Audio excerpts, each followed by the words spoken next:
Hello everyone, welcome back my YouTube channel. आप सभी का मेरे यूट्यूब चैनल पे स्वागत है। So first of all thanks to you for all your support. आप लोगों की वजह से हमारी यूट्यूब पर 600 लोगों की फैमिली हो गई है। मुझे पता है कि आप लोग इस तरह का सपोर्ट बनाए रखेंगे और मैं पूरा कंटेंट जितना मुझे आता है, maths, English, Hindi, reasoning, I will teach you everything. मैं आपको सब कुछ पढ़ाऊंगा। इवन जो मैंने अपने लाइफ से एक्सपीरियंस लर्न करे हैं वो भी मैं आपको बताऊंगा, जो आपको लाइफ में बहुत कुछ हेल्प करेंगे। तो चलिए आज शुरू करते हैं आज की क्लास। बोर्ड पर लिखा हुआ है, जान लगा दो हर काम में, देखा जाएगा जो अंजाम में। आपको किसी भी काम को शिद्दत से करना है। इवन आपको उस काम से कुछ नहीं भी मिलने वाला है, फिर भी आप शिद्दत से करिए, क्योंकि डेस्टिनी कोई नहीं जानता। आप कहाँ तक जाएंगे, आपको उससे क्या मिलना है, कोई नहीं जानता। तो कर्म करते रहिए, फल की इच्छा स्टार्टिंग में बिल्कुल मत करिए। उसके बाद लिखा है, हमारे हौसले हैं कोई रेत की दीवार नहीं, तूफानों से कह दो डटकर खड़े हैं हम। सच्चे शब्दों में सच के एहसास लिखेंगे, वक्त पड़े जिसको कुछ इतना खास लिखेंगे। गीत गजल लिखेंगे लिखने वाले, हमने कलम उठाई है तो इतिहास लिखेंगे। आई थिंक इतनी बातें आपको मोटिवेट करने के लिए इनफ है। मैं अपनी लाइफ के कुछ पर्सनल एक्सपीरियंस भी शेयर करूंगा कि मैं क्यों टीचर बना और क्यों बहुत सारी चीज़ें मुझे मोटिवेट करती हैं कि मुझे टीचर बनना चाहिए। एक स्टूडेंट है जिसका नाम है विमलेश आठिया। वो मुझसे पढ़ने आता था 18 किलोमीटर साइकिल चलाकर। तो कोई अगर आपके पास 18 किलोमीटर से साइकिल चलाकर पढ़ने के लिए आता है ना, तो आप उसको कुछ डिलीवर कर रहे होंगे, तभी वो आपके पास आता है। 2-3 दिन पहले की बात है, आई थिंक रामनवमी का दिन था, नवरात्रि का 9वां दिन होगा। मैं बाइक से जा रहा था, एक स्टूडेंट ने मुझे रोका, चलती बाइक में मुझे रोका, और मैंने नहीं सुना तो वो दौड़ के मेरे पास आई। एक लेडी स्टूडेंट थी। उन्होंने कहा, सर मेरा सिलेक्शन हो गया, संविदा वर्ग 2 में मेरा सिलेक्शन हुआ है, और उनका नाम अंकिता प्रजापति है। तो ये चीज़ें मुझे मोटिवेट करती हैं कि मुझे टीचर क्यों बनना चाहिए, इसलिए मैं इस प्लेटफॉर्म पर हूँ। और मैं Hindi, English, reasoning, maths 4 subject मैंने फिलहाल 8 से 9 सालों के एक्सपीरियंस में पढ़ाए हैं। तो इस यूट्यूब चैनल के माध्यम से मैं हर चीज़ आपको डिलीवर करूंगा, सारा कुछ पढ़ाऊंगा। और इवन मैंने जो लाइफ में एक्सपीरियंस किया है, लर्न किया, वो भी मैं आपको बताऊंगा। तो मेरी कहानी शुरू होती है 2014 से। अप्रैल 2014 में मैंने अपना कोचिंग सेंटर इस्टेब्लिश किया, और स्टार्टिंग के 5-6 महीनों में मेरे पास 5, 6, 10, 12 स्टूडेंट आए। उसके बाद क्या होता है कि पढ़ाते पढ़ाते मेरे पास मेरे एरिया में, जो भी मेरे एरिया के हैं वो लोग तो समझ जाएंगे, मेरे एरिया में एक गांव है जूना, वहाँ से एक लड़का आता था ललता प्रसाद कुर्मी। तो सबसे पहले उसका सिलेक्शन हुआ इंडियन आर्मी में। तब से मेरी जर्नी स्टार्ट हुई कि 8 महीने पढ़ाने के बाद मैंने बहुत ज़्यादा पैसा तो नहीं कमाया। मैं उस टाइम पे 200 रुपीज़ चार्ज करता था, तो बहुत ज़्यादा पैसा तो नहीं कमाया। लेकिन 8 महीने के बाद मुझे समझ में आ गया कि हाँ, मुझे इस फील्ड में आगे बढ़ना चाहिए, क्योंकि मेरे पास एक सिलेक्शन था जिसका नाम था ललता प्रसाद कुर्मी, और वो इंडियन आर्मी में सेलेक्टेड था।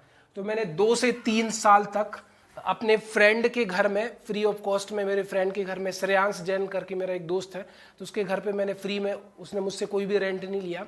तो मैंने स्टार्टिंग में कोचिंग पढ़ाई। 2-3 साल पढ़ाने के बाद क्या हुआ कि सबसे पहले तो मेरा एक स्टूडेंट निकला ललता प्रसाद कुर्मी।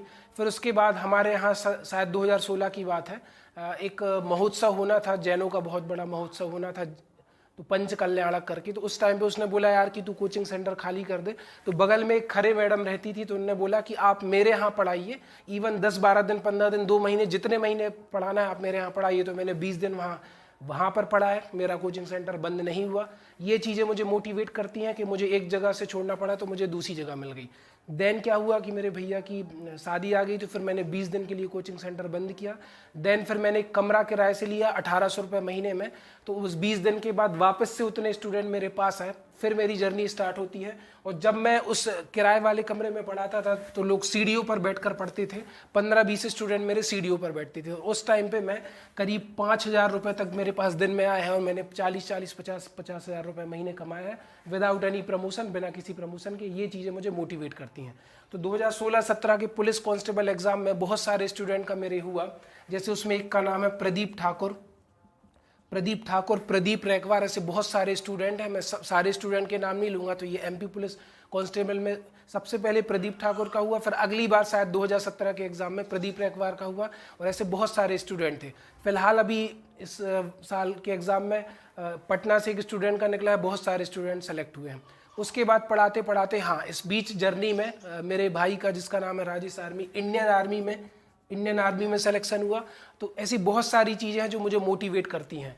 कहीं कहीं ऐसे नेगेटिव पॉइंट भी आए कि मुझे लगा कि इस फील्ड में स्कोप नहीं है, क्योंकि मेरा एरिया ऐसा है जहाँ पर लोग पढ़ाई की वैल्यू नहीं करते, वो पढ़ाई को वैल्यू नहीं करते हैं। लेकिन फिर धीरे धीरे 2019 की बात है, कोरोना के जस्ट 1 साल पहले मैं नाम बड़े दर्शन छोटे जैसे एक ऑर्गेनाइजेशन में पढ़ाता था जिसमें मुझे 36,000 रुपये की सैलरी मिलती थी, तो वहाँ भी मैंने पढ़ा है। But after the corona I quit the job because वहाँ का एटमॉस्फेयर मेरे लिए सही नहीं था और मैं अपने काम से कॉम्प्रोमाइज़ नहीं कर सकता। This is the reason why I quit the job और मैंने फिर से अपनी जर्नी स्टार्ट करी। तो एटलीस्ट ऐसे 25 to 30 स्टूडेंट्स हैं जो मेरे गवर्नमेंट जॉब में सेलेक्ट है और फिलहाल में भी 2 लोगों का वर्ग रिजल्ट आया है, तो मैथ्स से हुआ है। एक का नाम है अंकिता राजपूत और एक का नाम है अंकिता प्रजापति और Pinki Rajput. So the main thing is that कि अगर आप किसी भी काम को करते हो ना तो आपको स्टेप मिलते जाते हैं। डेस्टिनी कोई किसी की देख कर नहीं आया, ये किसी को पता नहीं रहता कि वो फ्यूचर में क्या करने वाला है, लेकिन उसके प्रयास, उसका जो कर्म है वो उसके हाथ में रहता है। तो सबसे पहले you have to follow all these steps. आपको सबसे पहले मेहनत करनी है, अपने आप को स्टेबल करना है, हर किसी भी काम को करने में आपको कंसिस्टेंसी दिखानी है, प्रोक्रेस्टिनेशन नहीं दिखाना है। बहुत सारे लोग काम में टाल मटोल करते हैं और अल्टीमेटली लास्ट में वो फेल हो जाते हैं।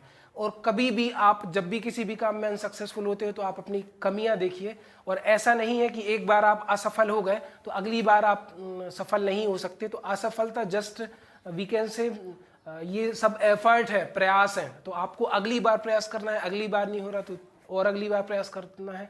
इवन लाइफ में आप जब तक प्रयास कर सकते हैं तब तक प्रयास करिए। और लर्निंग इज़ वेरी इंपॉर्टेंट। आपको जिससे सीखने को मिल रहा है उससे सीखिए। और जैसे कि अभी हनुमान जयंती है तो आप सभी को हनुमान जयंती की, भगवान श्री राम के सबसे बड़े भक्त हनुमान जी के जन्मोत्सव की बहुत बहुत शुभकामनाएं। और आपसे मैं बस इतना ही कहूँगा कि हनुमान जी से आप सीखिए कि उन्होंने बल और बुद्धि का साथ में इस्तेमाल किया। जहाँ पर बुद्धि और विवेक से काम बना वहाँ पर उन्होंने बल का दुरुपयोग नहीं किया। विनम्र रहिए, हमेशा मॉडेस्ट रहिए, कभी आपको किसी भी चीज़ का अहंकार नहीं करना है, प्राउड फील नहीं करना है। और be sincere and live the life of virtuous. सच्चे बनो और सदाचार का जीवन जियो। बहुत सारे लाइफ में आपको ऐसी अपॉर्चुनिटीज़ मिलेंगी अगर आप एक राइट पाथ पर चलेंगे कि आप जरूर सक्सेसफुल बन जाएंगे। तो आज की वीडियो में इतना ही। अगर आपको वीडियो पसंद आ रहा है तो वीडियो में एक अच्छा सा कमेंट करके जाइए और उसके बाद वीडियो को लाइक भी करिए और वीडियो को दूसरे लोगों तक शेयर करिए। मैं आपको इंग्लिश, हिंदी, रीजनिंग, मैथ्स के अलावा अपने लाइफ के पर्सनल एक्सपीरियंस या फिर जो भी मुझे एक्स्ट्रा कुछ सीखने को मिलता है वो भी इस यूट्यूब चैनल के माध्यम से डिलीवर करूंगा। सो आज की वीडियो में इतना ही। जय हिंद, जय Bharat, thank you so much.